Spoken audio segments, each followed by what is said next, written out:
था। वो छोटे बड़े सभी जानवरों को लेकर खाता, शिकार करता और अपनी रानी को अच्छे अच्छे खाना खिलाने को देता। एक दिन उसकी रानी बहुत दुखी हो गई। उसने जब पूछा शेर ने शेरनी से, क्यों रानी, मुझे आज अपने घर हरिगढ़ जाना है, क्योंकि शेरनी का मायका कहाँ था? हरिगढ़ में। शेर ने कहा, मेरी प्यारी शेरनी, तुम उदास मत हो, मैं तुम्हें हल्दीगढ़ के जंगल ले जाऊंगा। अब जब ये दोनों बातें कर रहे थे ना, तो पेड़ पे मंकी सबकी बातें सुन रहा था, क्योंकि वो बातें इसलिए सुन रहा था क्योंकि उसे पक्के घर की जरूरत थी, बरसात आने वाली थी। तब वो जाकर अपनी बंदरिया से कहता है, बंदरिया, पक्के घर का इंतजाम हो गया है। तो बंदरिया आश्चर्य से कहती है, क्या पक्के घर का इंतजाम हो गया है? तो बहुत खुश हो जाती है। लेकिन शेर राजा से तो सभी डरते हैं ना, तो वो भी डरने लगी। बताओ, शेर से किस जानवर से लोग डरते हैं?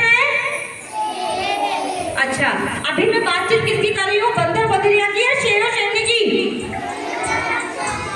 अभी आपस में कौन बातें कर रहे हैं? बंदर बंदरिया या शेर शेरनी? ठीक है, हम सही जा रहे हैं। तो बंदरिया कहने लगी, मैं बहुत खुश हूँ। एक तरफ खुशी है मेरे मन में, एक तरफ दुख है। खुशी इस बात की है, पक्के घर का इंतजाम हो गया। दुख इस बात का है कि शेर कभी भी आ जाएगा और हम सबको खा जाएगा। आप सबको मालूम है सबसे बुद्धिमान जानवर कौन सा होता है? बताइए। नहीं, गलत। सबसे बुद्धिमान वाइस एनिमल होता है मंकी। शेर जंगल का राजा है, तो बंदर बुद्धिमान है। जब संकट की घड़ी आती है तो हमें किससे काम लेना चाहिए? ताकत से या बुद्धि से? ताकत से या बुद्धि से? ठीक है।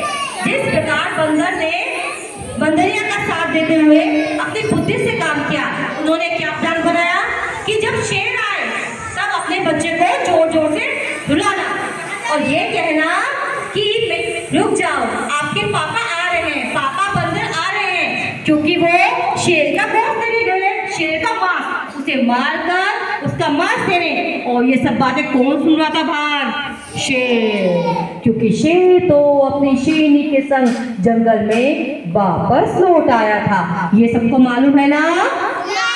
यस। जैसे शेर आया, बंदर ने अपनी प्लानिंग शुरू कर दी, मारना शुरू कर दिया। चुप हो जा। बंदरिया क्या कहती है बंदर से? चुप हो जा मेरे प्यारे बच्चे, चुप हो जा। और तुम्हारे बंदर पापा आते ही होंगे शेर को मारकर, उसका गोश्त लेकर आते होंगे।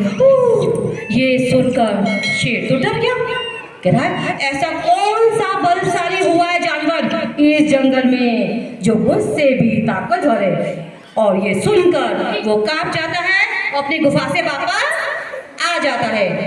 ठीक है, इसलिए हमने इसका टाइटल क्या रखा? इसका टॉपिक क्या रखा? विपत्ति में बुद्धिमत्ता का परिचय। जब संकट की घड़ी हो तो किसका काम ले? बुद्धि का या ताकत का? जब आपको भी कोई संकट परेशानी आए उस समय घबराना नहीं, ठीक है? अपनी बुद्धि से सोचना कि हमें क्या करना है, क्योंकि बुद्धि